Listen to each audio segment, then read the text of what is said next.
Boss హౌస్‌లో ఎప్పుడైనా ఎవరైనా దేనికైనా భయపడతారు అంటే అది నామినేషన్ ఒక్కటే. అయితే బిగ్ బాస్ హౌస్‌లో ఈసారి నామినేషన్ ప్రాసెస్ అయితే చాలా రసవత్తరంగా సాగింది. అయితే ఈ నామినేషన్ ప్రాసెస్‌లో అందరూ కలిసి నాగమణికంఠను టార్గెట్ చేయడం జరిగింది. అయితే ఎక్కువ ఓట్స్ అయితే నాగమణికంఠకే వచ్చాయి. అయితే నాగమణికంఠ ఇది చూసి ఎమోషనల్ అయ్యాడు. అయితే నాగమణికంఠ సోనియా ఆకుల దగ్గరికి వచ్చి ఇలా చెప్పుకొచ్చాడు.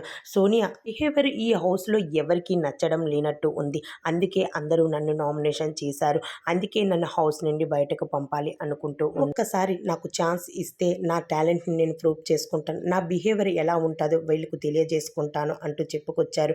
కానీ సోనియా నాకింట్లో చాలా బాధలు ఉన్నాయి. ఒక 5 వీక్స్ నన్ను ఇక్కడ ఉండనిస్తే నా ఇంట్లో అప్పులు, బాధలు అన్నీ తీరిపోతాయి. అప్పటి వరకు నన్ను దయచేసి ఇక్కడ ఉండనిస్తే బాగుండు అంటూ మనకంట సోనియా ఆకులతో తన బాధను ఒక్కసారిగా చెప్పుకొస్తూ ఉన్నాడు. ఈ బాధను ఎలా అలా ఎవరితో పంచుకోవాలని అర్థం కాక నీతో పంచుకుంటున్నాను అంటూ చెప్పుకొచ్చేశారు నాగమణికంఠ తన బాధను.